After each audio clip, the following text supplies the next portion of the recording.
नमस्कार।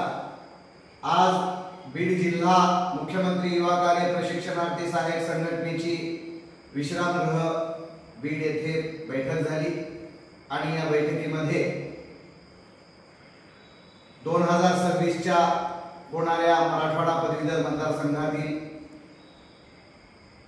6 नोव्हेंबर 2025 पर्यंत जी अधिकृत मतदार नोंदणी होत आहे त्या मतदार नोंदणीमध्ये 15,000 मतदार नोंदणी करण्याचा संकल्प आजच्या बैठकीमध्ये करण्यात आला। बरोबर आहे ना? बरोबर। आणि तो संकल्प आणि तो ठराव या ठिकाणी एकमताने पास करण्यात आलेला आहे।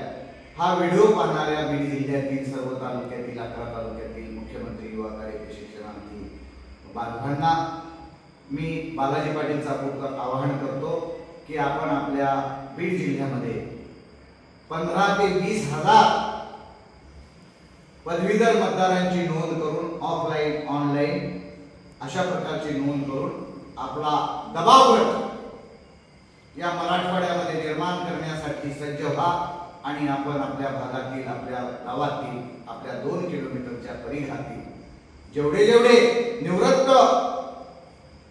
झालेले कर्मचारी असतील यांच्यासह पदवीधर नोंदणी करा अशा प्रकारचं आवाहन करतो। थांबतो। धन्यवाद। जय हिंद, जय महाराष्ट्र।